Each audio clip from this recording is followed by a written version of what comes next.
Modern technology, don't you just love it? With this device here, I can talk into it. It can get any television channel for me on the planet. I can go straight to YouTube and start watching some wonderful films. I love when old meets new. I'm fortunate enough to live in one of the most beautiful parts in the world, along the Jurassic coast here, in Poola Harbour, the largest natural harbour in the world. And I know what you're thinking, oh, Sydney is. Well, I've been to Sydney, and let me tell you, they tampered with it. So it's not the largest, we are the largest natural in the world. Thank you very much. And I love to look out my window there and look at the islands and people going past in their boats, and just imagining when, before the last ice age, when the dinosaurs were here, great big brontosauruses going past, what a load of fun it must have been. So that's old meets new. And are we embracing new as much as what we should be? Now, just before lockdown, I had my management contacted me and said, we need you to make a fun, virtual, magical video, with the emphasis being on the fun, for a playing card printing company in Florida, where we used to live. And I thought, do you know, I really don't want to do that. I've been and appeared in a lot of major programs, television, films over the years, and I know what goes on behind the scenes to make me look good. And it's an awful lot, I can tell you. So I thought, I really don't want to do this. So I put in a quote that I probably won't get it. I think it was $4,000 or $5,000 for the few moments. And I went away and thought about it for a few days, and I thought, oh, do you know what will happen if I actually get that job? Because that's happened before, where I've quoted for something much too high, and they say, okay, you're on, Clive. And I thought, I'm not experienced enough at setting up everything, but I'm a magician.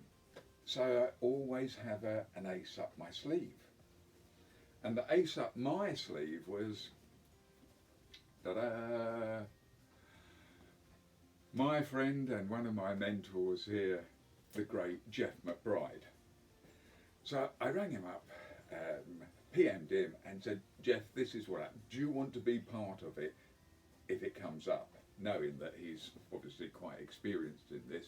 And then he suddenly reminded me of how experienced he really is. He's been doing this sort of thing for getting on for a decade. So he said, we can do this and we can do that, and I'm a world champion at this, the same as you are at that. And I thought that would be a great combination. But before, obviously, it's too late, and we didn't get it. So now what we have to do is prepare ourselves. And I've been looking at a lot of videos, because it seems more people are making videos than they are actually watching them. So a few tips. What you need to do, lads, is get hold of your missus's makeup. I have makeup. Jackie uses MAC. This is quite expensive, 20 or 30 pounds. You can get one of these for 2 or 3, and you have to get rid of the oily bits. Good wipe over, get the oil off, and get that, because there's nothing like looking like a bit of a grease ball. Get the shine out, and I'm probably not too perfect at doing it myself, but Jackie's still in bed. Okay, so if you're really good at it, I've got a bald spot. I don't know if you can see it. It's just in the middle there, and I've been working on it, how to cover it up. Okay, so you need to get degunged. You need to have the camera at the right angle. When people put the phone down, we don't want to be looking up your nose. Okay, so have the camera just above eye line and have it that way, horizontal, landscape, so it looks more professional, not like you're doing it on your phone, which is no harm with it, but have your phone that way. And also, if you're sending it somewhere, leave a gap at the end and at the beginning. So if someone wants to cut, they've got a few seconds to do that, okay? Because there's so much, when you finish it, you so want the feedback straight away. It's, what was that like? Okay, no margin there for cutting in the editing room. So just a couple of tips that I wanted to share with you, because you know, we've got some great magicians out there and you're just letting yourself down. Not that I'm perfect, but I'm just a bit more experienced. The other thing is, what's come to mind is, all of a sudden there's so many teachers out there. Everyone has become a teacher. They may know what they're doing themselves, but have they got any teaching skills? And I think not, and they certainly haven't got any listening skills. Now, if someone's getting something wrong, as a good teacher, he'll know straight away 3 reasons: attitude, knowledge, or skill.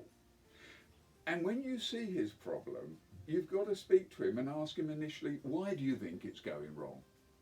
Why do you think it's going wrong? And how he answers will tell you whether it's attitude, knowledge, or skill. So if he says, oh, everyone does it like that down the pub, you know, I get away with it. Not the right attitude to become professional, is it? If he says, I really don't know why that keeps happening, so it's knowledge, and you can say, well, this is the move that you're missing out.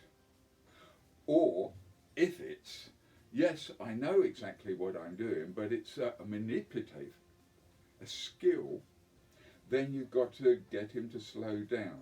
And also, a good teacher is a good listener. He will be good at paraphrasing. So don't keep saying the same thing if he gets it wrong, okay? If you say, don't do this, it's this, and he still doesn't get it, think of how you can reframe that, rephrase that question, okay? Don't keep saying the same thing, because what happens, the barriers come down. The barriers come down. And now he's trying to work out himself what's going wrong. Okay, so paraphrase it the same, and then they say, all of a sudden, cool, it clicked. And you, as a good teacher, had just said the same thing, but in a different way.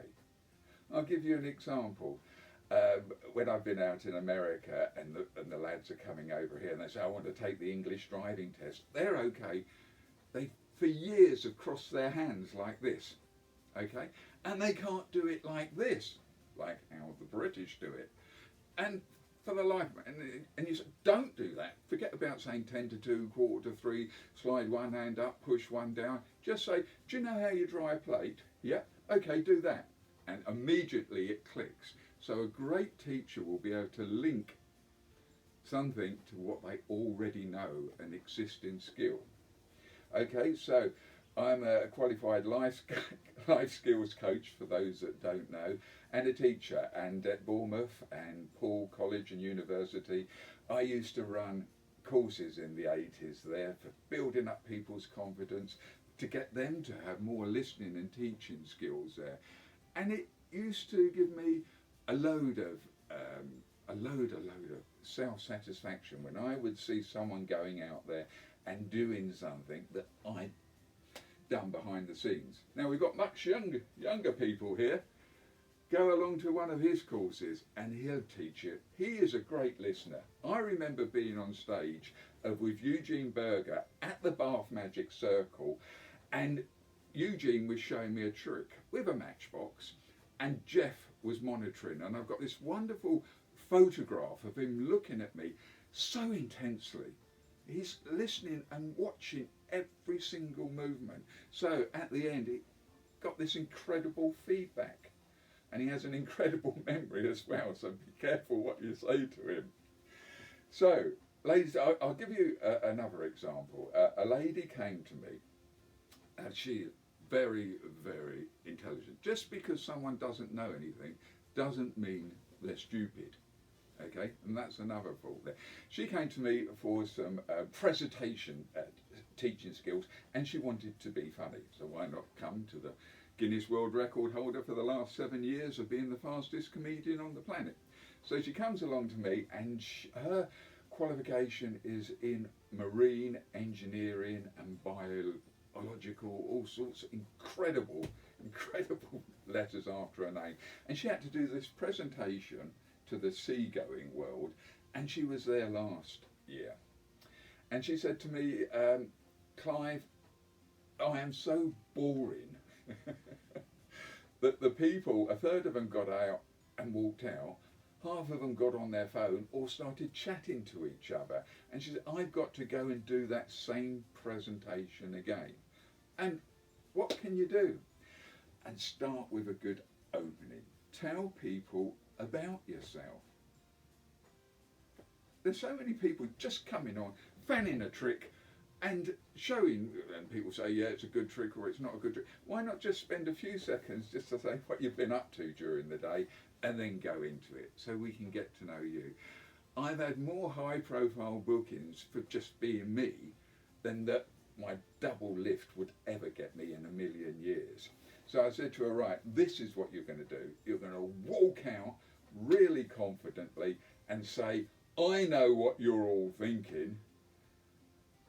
Yeah, no, not that, oh God, it's that boring woman again. I know what you're thinking. She's far too young and sexy to be a marine biologist and sling your hip out. That isn't her personality, but we needed to shock the fact, so we worked on that, and we spent a lot of time on it.